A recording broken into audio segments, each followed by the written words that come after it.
What is up, guys? Welcome to Wheel Life. This is a brand new channel. My name is Alex. I'm an amateur cyclist and triathlete from Surrey. And yeah, this is my brand new channel. Now, I thought the best video we could do to start a YouTube channel would be to take you through my bike. It's my baby, my Lux 785 Huez. It's a fantastic new thing that I got this year.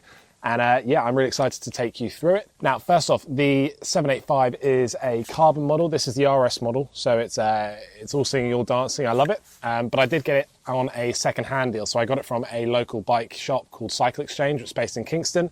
And they did a fantastic deal for me. So it's got far more kit than I'm probably qualified to be using. But I love it. And yeah, it's my baby at the moment, my brand new toy. So first off, to take you through, you've probably noticed there, we've got Zip 404 wheels, full carbon wheels with GP 5000s on there. So really, really fast rolling, low rolling resistance. I'm not set up tubeless. Don't come for me in the comments. I know it is probably the most efficient way to go, but getting a full tubeless wheel set at this point is a bit of an expense I'm not ready to do. But I have got TPU inners, so as far as rolling resistance, I'm losing as little as I can without going tubeless. Now, in terms of the crankset, I've got a bit of a mix-up going. So I've got the Shimano Ultegra crankset with 175 cranks and the Look KEO pedals, but then I've got the SRAM Red E-Tap gear system. So that was a huge upgrade for me. I came from a Tiagra setup, which is obviously, it does a job, but it's mechanical and it's sort of not exactly all singing, all dancing. This was a huge upgrade, and it was something I noticed loads. So super quick changing, very easy to maintain, all that.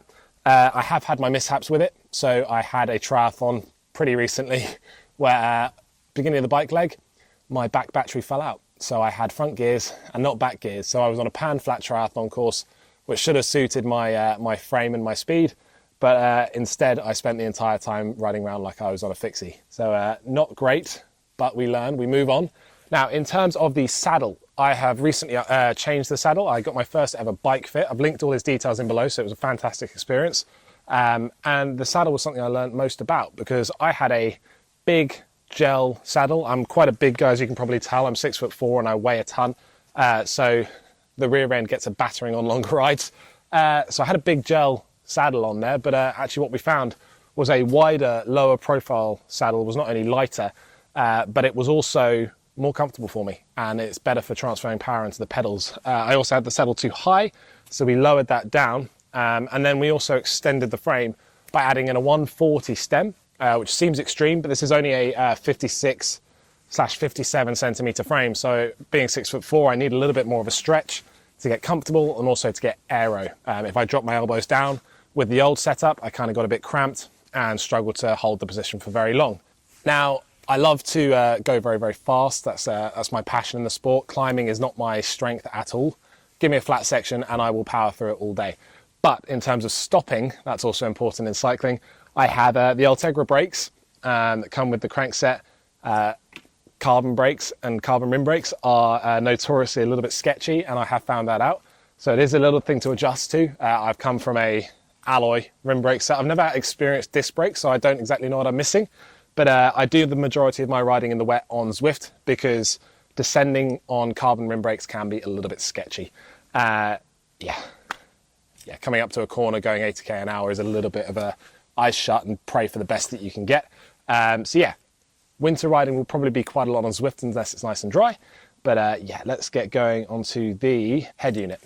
Now, in terms of the head unit, I've gone for a Wahoo Element Bolt. Now, it's quite a recent purchase. I was one of those guys reaching into the back pocket for the phone to check my routes. And it's been a fantastic upgrade. I really, really like it. I love using the starred segments. There's some fantastic sprint stages around near me. A big one right by my house, about 1.5 kilometers long, that I'm going for the KOM on.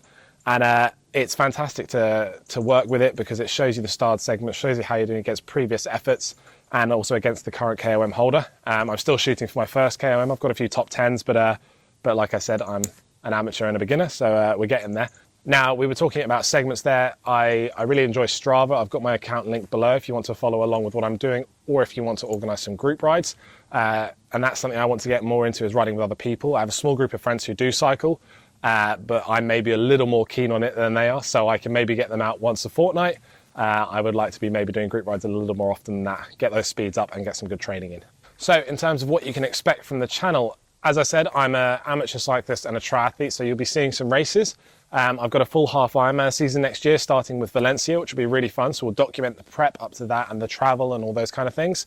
And I'm getting into crit racing as well. So I've done a lot of it on Zwift, and I'm getting into the sort of real life version. Something I really enjoy. I'm well over 100 kilos, so flat crit circuits suit me really, really well. I can put out the power, but going uphill, less we talk about that, better. And yeah, also some gear reviews as I get more gear, because I'm sort of looking to upgrade my setup, and also some tips and tricks as I learn them from some more qualified cyclists, because as we said, I'm an amateur and it's best to learn from the pros. Okay, so that was the first episode of Wheel Life. I'm really happy you saw it, and I'm looking forward to doing this more and more often. I do a lot of YouTube for my work, so this is very fun to be doing something for myself. If you have any videos you want to see on the channel, please don't please don't comment.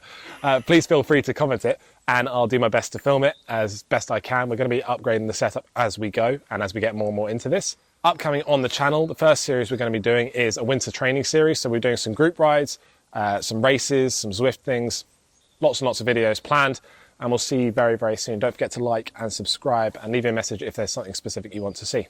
We'll see you very soon.